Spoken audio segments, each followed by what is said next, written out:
A reading from the life of Jesus as told by Luke. Now when Jesus returned, a crowd welcomed him, for they were all expecting him. Then a man named Jairus, a synagogue leader, came and fell at Jesus' feet, pleading with him to come to his house because his only daughter, a girl about 12, was dying. As Jesus was on his way, the crowds almost crushed him, and a woman was there who had been subject to bleeding for 12 years, but no one could heal her. She came up behind him and touched the edge of his cloak, and immediately her bleeding stopped. "Who touched me?" Jesus asked. When they all denied it, Peter said, "Master, the people are crowding and pressing against you." But Jesus said, "Someone touched me. I know that power has gone out from me." Then the woman, seeing that she could not go unnoticed, came trembling and fell at his feet. In the presence of all the people, she told why she had touched him and how she had been instantly healed. Then he said to her, "Daughter, your faith has healed you. Go in peace." While Jesus was still speaking, someone came from the house of Jairus, the synagogue leader. "Your daughter is dead," he said. "Don't bother the teacher anymore." Hearing this, Jesus said to Jairus, "Don't be afraid. Just believe, and she will be healed." When he arrived at the house of Jairus, he did not let anyone go in with him except Peter, John, and James, and the child's father and mother. Meanwhile, all the people were wailing and mourning for her. "Stop wailing," Jesus said. "She is not dead, but asleep." They laughed at him, knowing that she was dead. But he took her by the hand and said, "My child, get up." Her spirit returned, and at once she stood up. Then Jesus told them to give her something to eat. Her parents were astonished, but he ordered them not to tell anyone what had happened.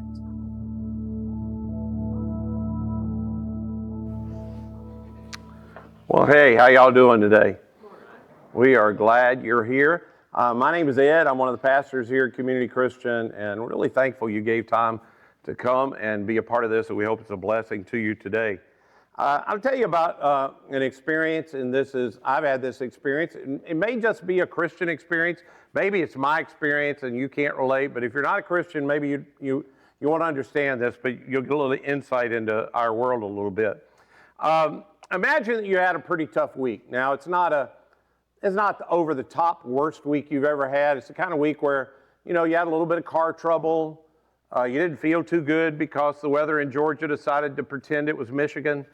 And, your head just exploded with the barometer and all of that kind of stuff. And then you got kids and you argued with your teenager all week long, or if you're the teenager, you argued with your parents all week long. And I call that kind of week, and I've always said to people, I'm just a quarter turn off.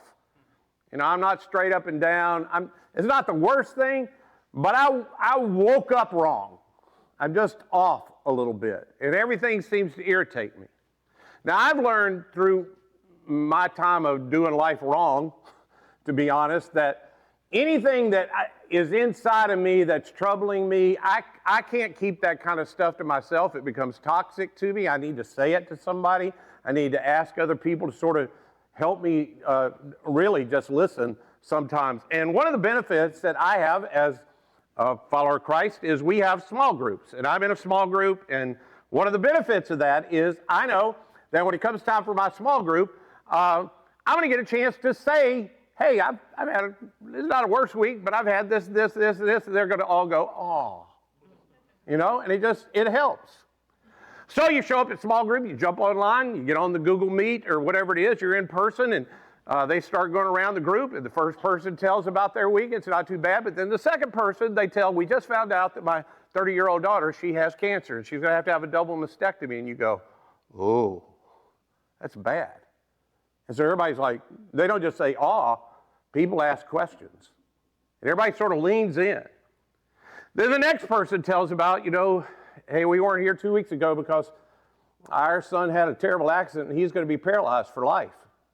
And you're like, oh, I can't say what I was going to say when they get to me. And you can't share. You can't say it because it's not that big a deal. But in your mind, you're a little bit ticked off. You're just a little hacked that you can't say it out loud because what you want to say is, When is somebody going to think about me? When are they going to look at me? And if you're not real careful, you can imagine that nobody really cares that even if you did share it, because it's so little, even though it really matters to you, nobody would notice. Now, I brought that up because I can imagine that the lady you just heard about at the beginning of this scripture with Jesus, she sort of felt this way. She has a problem, but it's a chronic problem. It's a 12-year problem. It's just been going for a long time. And maybe she did share it at the beginning, and nothing really changed. And people said, oh, and it felt better, but you can't just bring it up forever. And nothing gets better. And over time, if you're not careful, you begin to think that because I can't say it out loud to anybody, and because it's not that big a deal, not only do people not really want to hear about my problem, but God doesn't really care about my problem either. God doesn't really notice my problem. It's not as big as the other problems. And the reason I say this woman might feel this way is she's in a crowd and a really big deal is happening. There's a kid about to die and the whole crowd is going with Jesus to go watch him, see what's going to happen with this dying girl. And she knows she has a problem and Jesus could take care of it, but it ain't like a kid's dying. I mean, it ain't as monumental as that. Now, before we get to the rest of the scripture, I just want to say to you, for those of you who are new around here and you may not know, what you've wandered into is a collection of moms and dads and grandmas and grandpas and neighbors and friends and people that we know and people we don't know. But for the large part, at the core of this group of people you're sitting in, we are Jesus people. And what I mean by that is that we don't come just because Jesus is an addition to our life. Jesus is like the focus of our lives. We say that we're followers of Jesus, and what we mean by that is Jesus not only gives us purpose for our lives, Jesus is the purpose of our life. He doesn't just center us up and give us a place to stand. He becomes the center of our life. He is the purpose of that. And so at the beginning of every year for the last several years, in fact, this really started in the middle of the pandemic when we realized our whole world had sort of decided to divide into camps and yell at each other about all. Remember when you'd yell at people about whether they had a mask on or not?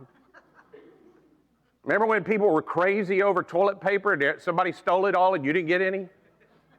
And everybody just went to corners and argued over everything. And we began to say, because it happened in the church too. And we decided, hey, we want to focus on what is central, and what we finally got to that is central is Jesus is what's central at Community Christian. Jesus is at the heart of everything we do, so that at the start of every year, we go through the biographies of Jesus, and we try to draw everybody's attention back to what is central, is that we are Jesus people. And this year, what we're doing is we're not just going through one of the 4 biographies of Jesus, we're looking at this run-through thread that Jesus talks about, that the nature of his kingdom is that his kingdom is really simple. He has a very simple kingdom.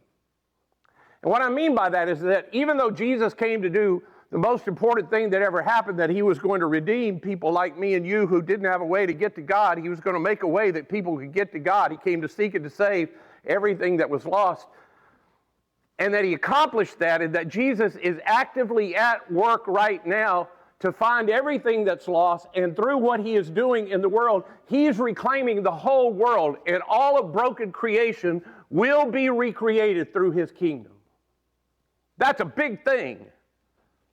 But the way Jesus described that this big thing would take place is, he said, it's going to take place like a woman that has a huge ball of dough, and inside of the ball of dough is a tiny little bit of yeast. And nobody ever tastes the bread when it's made and goes, man, that was good yeast. What they taste is the bread, he said, but the yeast is what affected the whole thing. He said one day people are going to look at the world and the birds of the air are going to come nest, and all of creation is going to be affected by my kingdom. But it's the kingdom that's a simple little thing inside of it. He said it's like a guy who goes out and just throws seed out indiscriminately, so that the kingdom can just grow And even though he had a great big job, Jesus, even when he was on the earth, wasn't about the big and the impressive. He was about the simple. Now, he noticed things that, well, frankly, nobody else seemed to notice. I mean, he's a king of kings and all, but he didn't live like everybody else. He lived homeless. He had an important mission, but he didn't call important people to be with him. He called together some blue-collar fishermen and some people who had been outcast from the other positions that people in society didn't even like to be around them. He has this collection of tax collectors and sinners and fishermen and outcasts, and they're the ones that he's going to work through. And even though large crowds come to follow Jesus and important people were drawn to him, they didn't get on the inside because he was working in small ways, which is where this story begins today. Jesus is getting off a boat. I'll draw you back to that's where the story starts. He's getting off a boat, and there's a crowd waiting on him.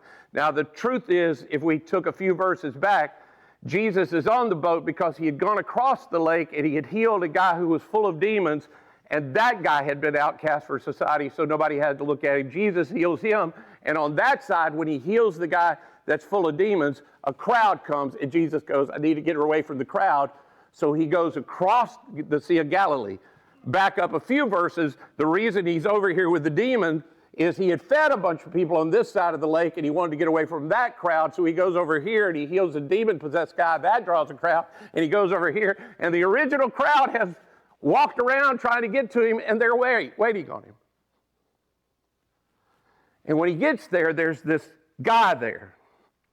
Just this one guy is what we hear about. There's a man named Jairus, a synagogue leader. He came and fell at Jesus' feet, pleading with him to come to his house. Now, I don't want you to miss all the significance of that for a little bit, because Jairus is a synagogue leader, and what you hear is like a pastor.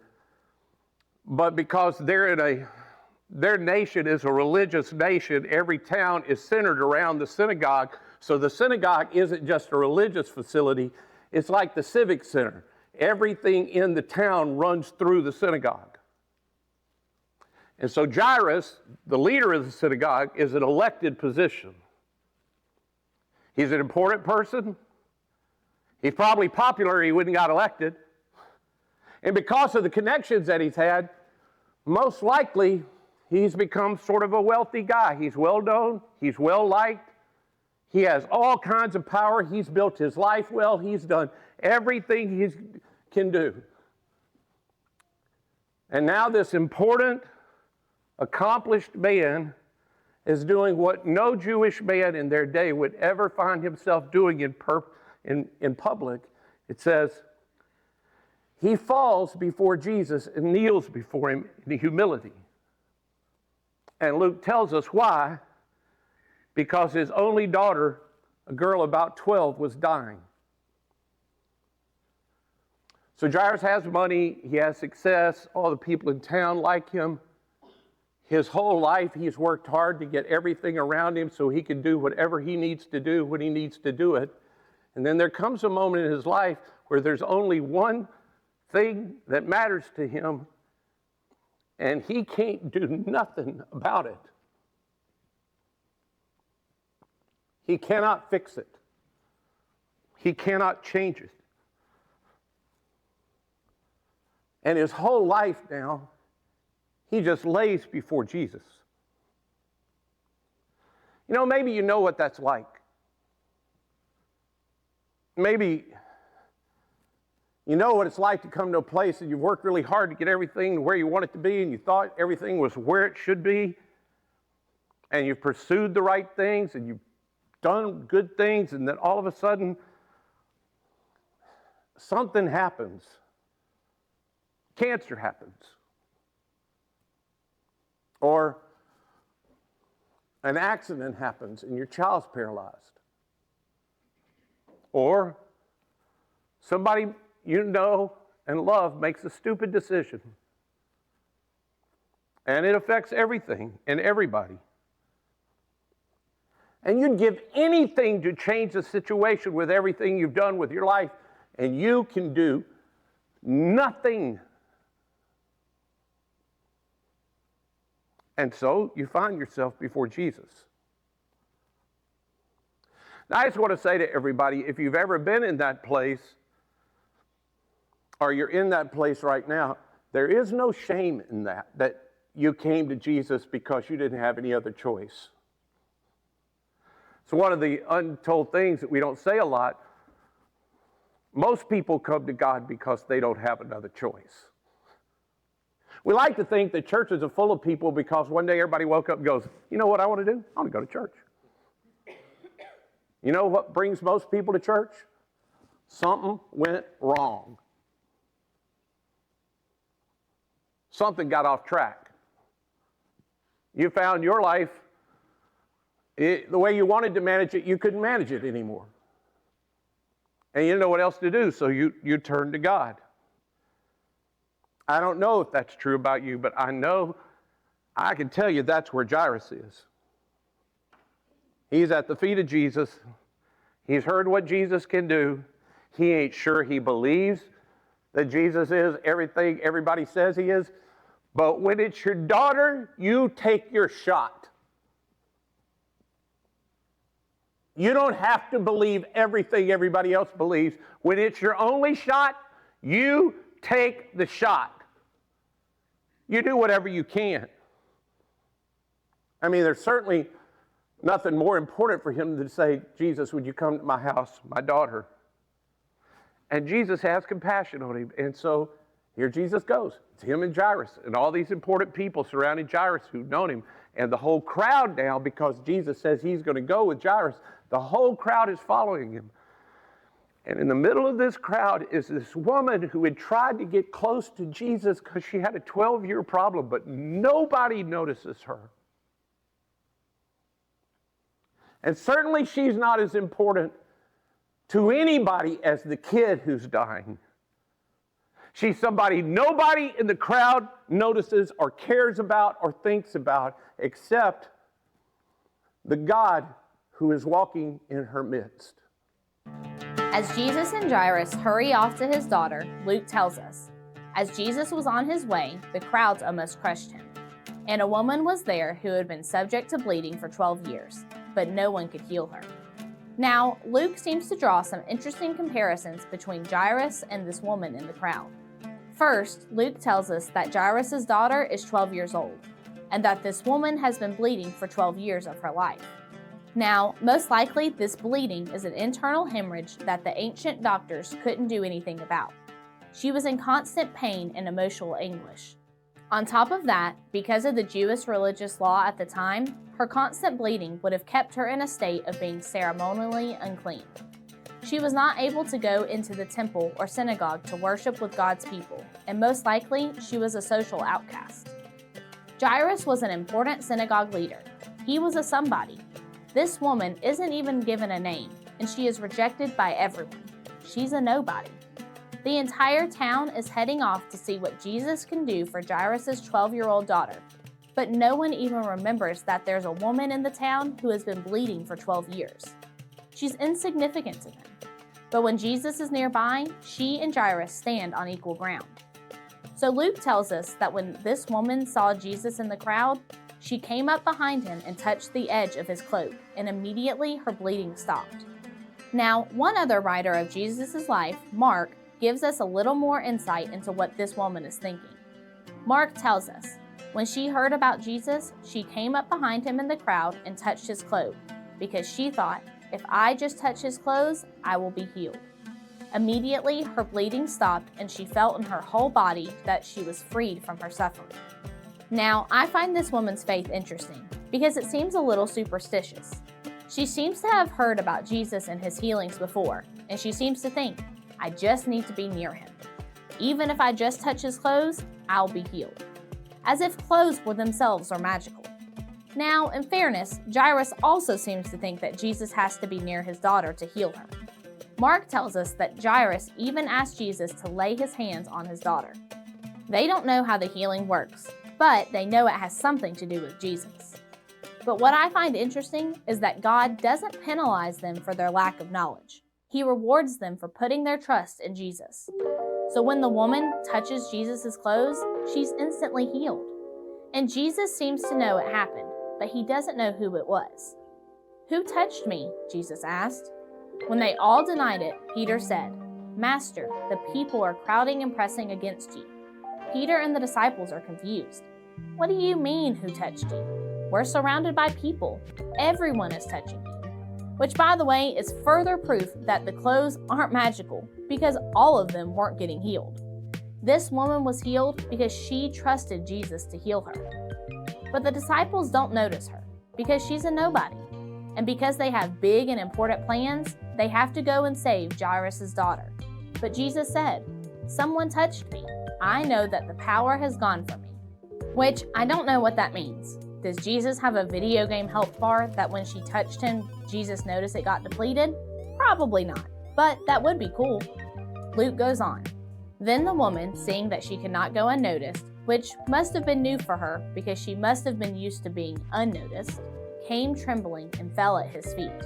In the presence of all the people, she told why she had touched him and how she had been instantly healed. Now I want you to notice what Jesus says here to this woman who no one noticed, to this nobody that this town had ignored and neglected. Then he said to her, "Daughter, your faith has healed you. Go in peace." He calls her daughter. Notice that comparison. Jesus is on his way to heal Jairus' daughter, but on the way he encounters another daughter of God. She's a nobody to everybody else. Luke doesn't give her a name, but to Jesus, her name is daughter. You belong to me, and though your faith might have been small, though you might not have all the right theological doctrines memorized, your faith has healed you. Because your faith, your trust was in the one who sees you, the one who notices you, the one who loves you.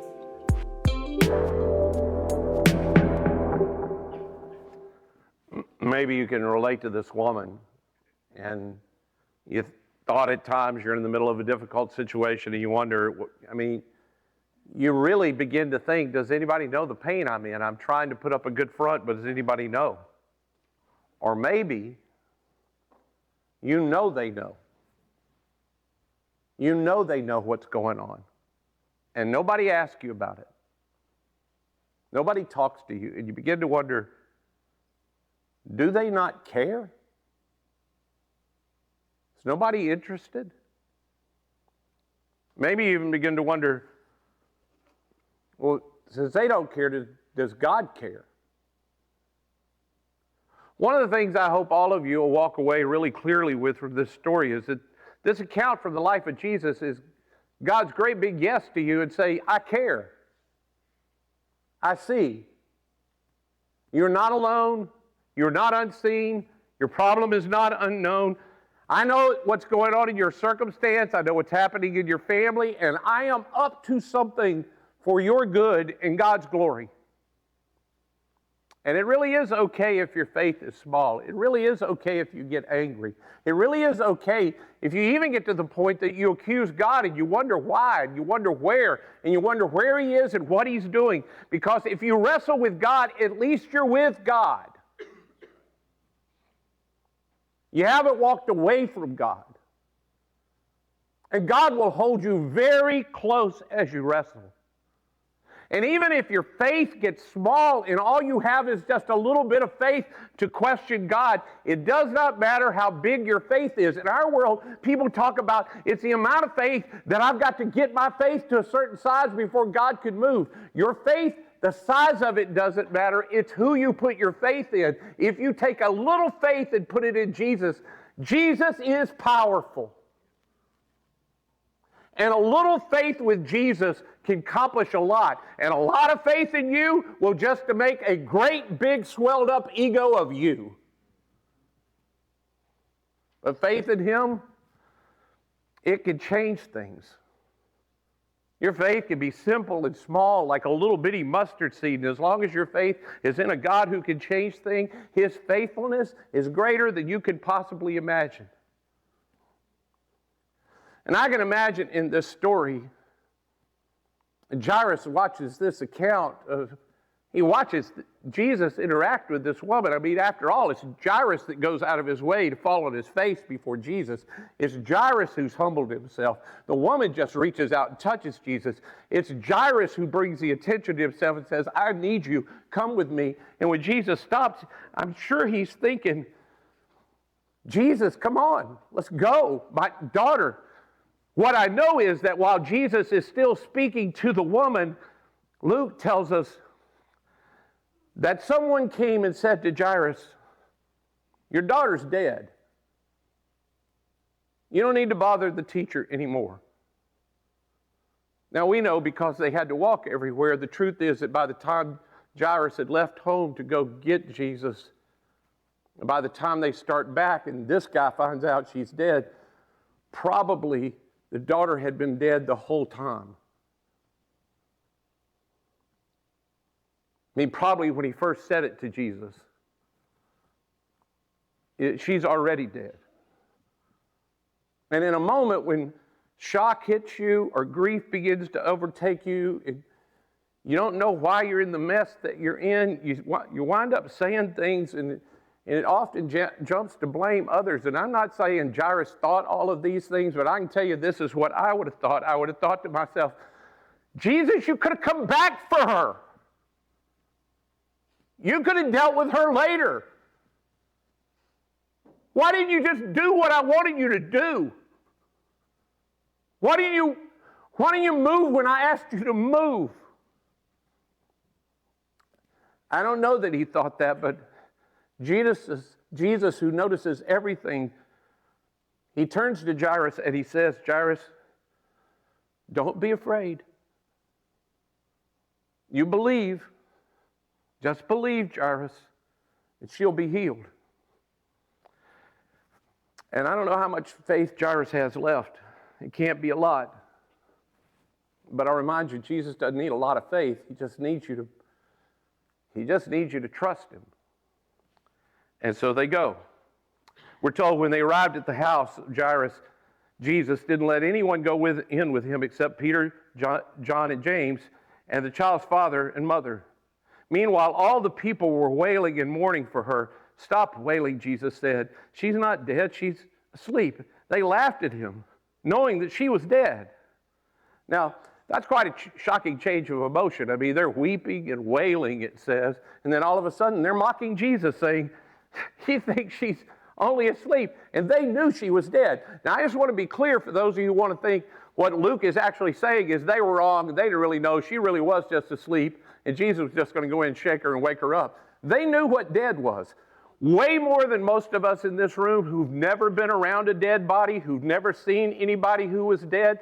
Ancient people were around dead bodies all the time. Most women in their day had more children that were dead than were alive. Because it was tough to get a child to adulthood. So many tragedies around. When they said she was dead, they knew she was dead. And it's remarkable that it's not any different for them than it is for us. I don't know what situation you've ever been in where your mind begins to worry. Have you noticed that when you begin to worry, you become a prophet about the future? Oh, I know. Oh, I know that if I do this, this is going to happen. Oh, I know if I say that. I know my marriage is dead. I know there is no hope of me keeping this relationship with my kids. It's dead. I know my sobriety's dead. I know this is dead.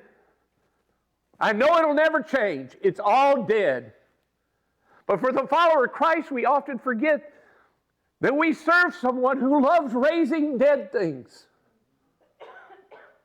It may really be dead, but he has the power to change that. Jesus doesn't care what you know. What he cares is your faith in him?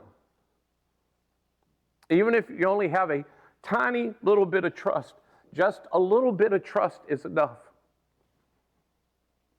If you just take one step toward him, his way, just enough to talk to him, just enough to wrestle with him, just enough to tell him what's going on, just enough to stop trying to control what's next and what you know needs to take place and how you know it needs to work out.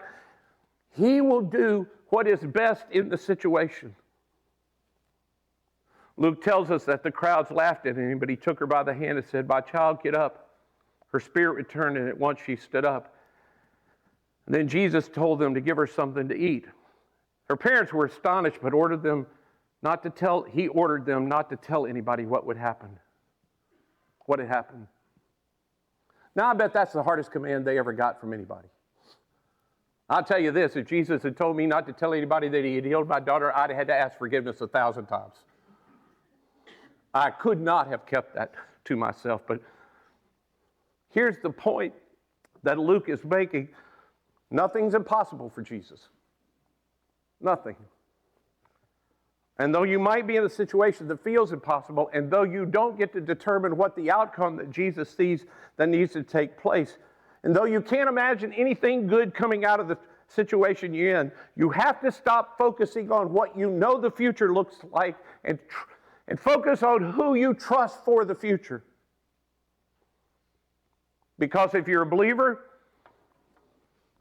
you serve a God who sees every part of your life and knows every hurt in your life. And no matter how small and insignificant it is, and no matter how much no one else wants to deal with it, He has the power to deal with what's going on in your life. So before we move on, I want to give us a moment to feel seen and noticed before God. And Jason's going to come and lead us in that time.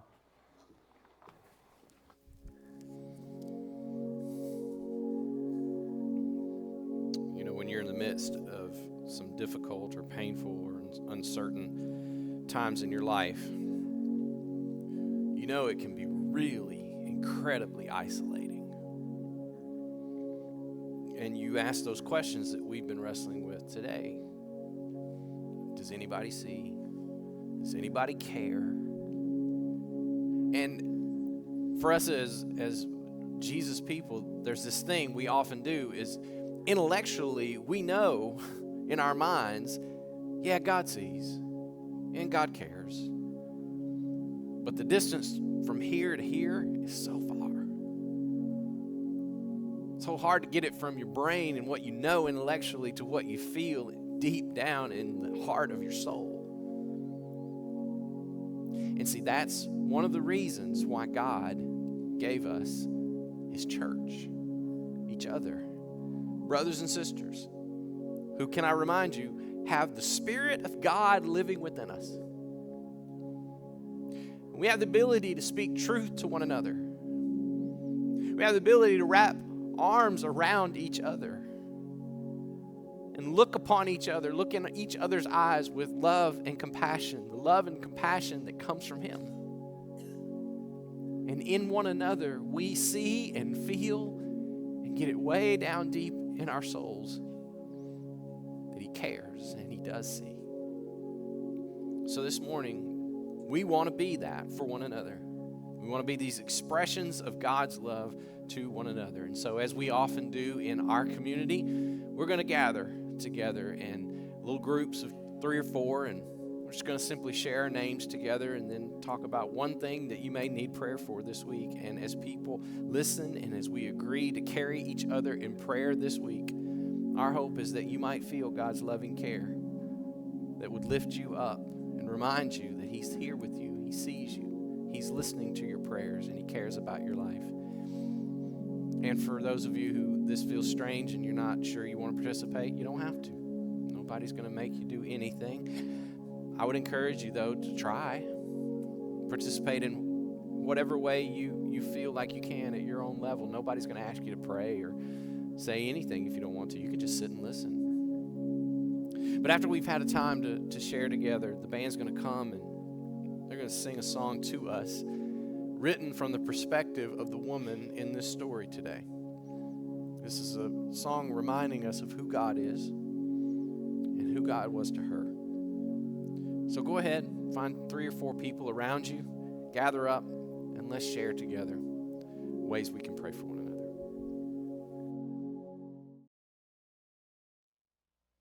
He sees, He notices every part of life, even the parts you feel are too small or too insignificant or too private to bring up in a prayer group. He cares. And if you trust him, even if you just trust him enough to say it to someone, you don't get to decide what he does. You don't get to decide what happens in the future. But if you trust him, he will take what is ugly and terrible and dead, and he can make it beautiful.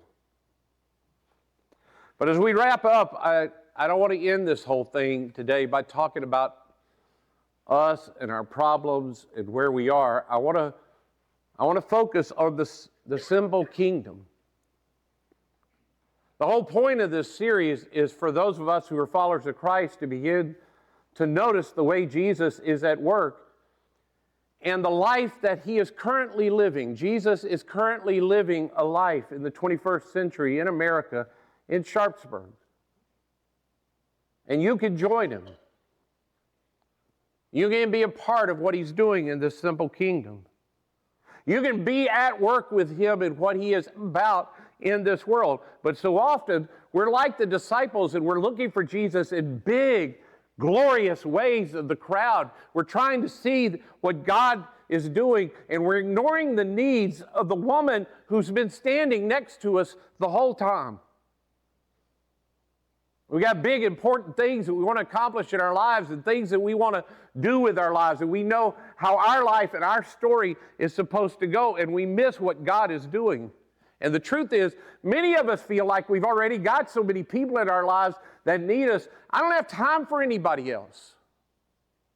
I don't have any space for what Jesus might be doing to the people around me. Or you're one of the people that's in a situation like Jairus or this woman. You're in a terribly difficult season, and your problem is really big, and it consumes you.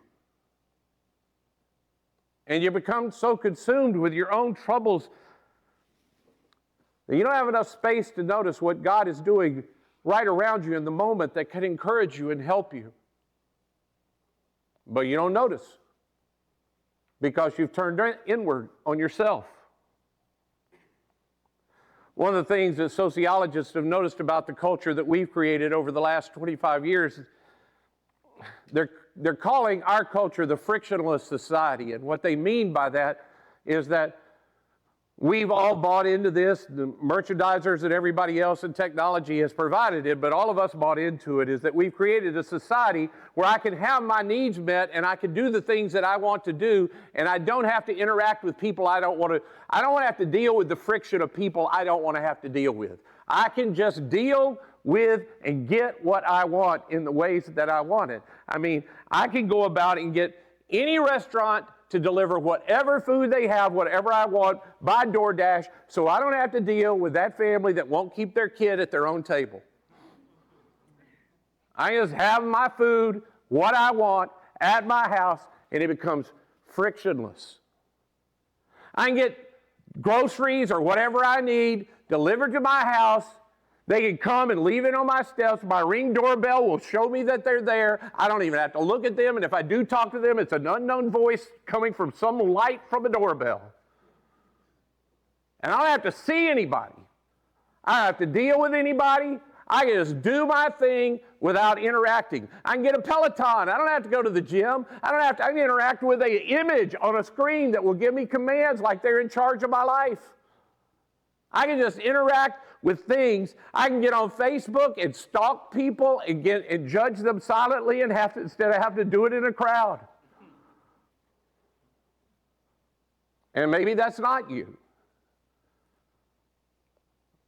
But you know, our town, our place where we live, and I've now lived in Coweta County almost 35 years now.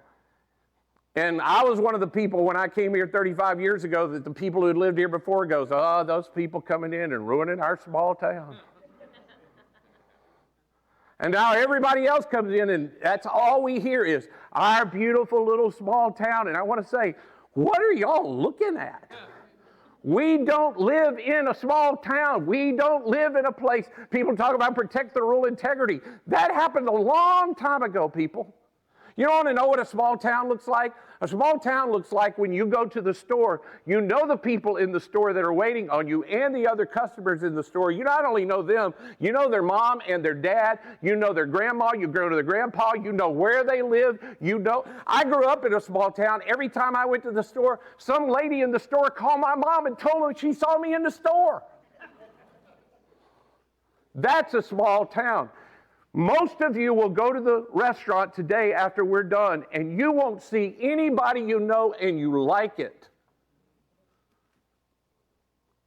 You will go to the same grocery store every week, and you may see people you recognize their face, but you don't know their name, you don't know their story. And the sad part of it is that happens to us over time in a frictionless society is not only do you not know, you do not care.